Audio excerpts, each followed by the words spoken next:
তবে সম্পূর্ণ ফ্রি দেশে যাওয়া যায়। পদ্ধতি ১, সময় সাপেক্ষে দেশে ফেরা, দূতাবাসের মাধ্যমে।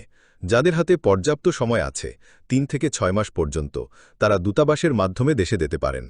প্রক্রিয়া: আপনার এলাকার দূতাবাস বা কনসুলেটে যান, জেদ্দা বা রিয়াদ অনুযায়ী। ফাইনাল এক্সিটের জন্য আবেদন করুন। যদি আপনার বিরুদ্ধে মামলা বা ভ্রমণ নিষেধাজ্ঞা না থাকে, তবে একেবারে ফ্রি এক্সিট পাবেন। এক্সিট অনুমোদন আসলে আপনাকে শুধু টিকিট কাটতে হবে। সময় লাগতে পারে ৩ থেকে ৬ মাস, তবে এখানে কোনো টাকা খরচ করতে হবে না। পদ্ধতি ২, শর্ত সাপেক্ষে দেশে ফেরা, মাকতব আল আমেলের মাধ্যমে। যারা দ্রুত দেশে ফিরতে চান, তারা মাকতব আল আমেল থেকে সরাসরি এক্সিট নিতে পারেন। শর্ত: আপনার ইকামা অবশ্যই এক্সপায়ার হতে হবে। আপনার ইকামায় হুরুফ থাকতে হবে।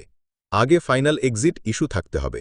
প্রক্রিয়া: কুয়া প্ল্যাটফর্ম থেকে মাকতব আল আমেলের অ্যাপয়েন্টমেন্ট নিন, সরাসরি অফিসে গিয়ে অথবা ভিডিও কলের মাধ্যমে। মনে রাখবেন, যে জেলার কফিলের অধীনে আছেন সেই জেলার মাকতব আল আমেলে যেতে হবে। অন্য জেলায় গেলে কাজ হবে না। সঠিকভাবে কথা বুঝিয়ে বললে, যেমন দেশে সমস্যা, অসুস্থতা, কফিল সাহায্য করছে না, ১০০% এক্সিট পাওয়া সম্ভব।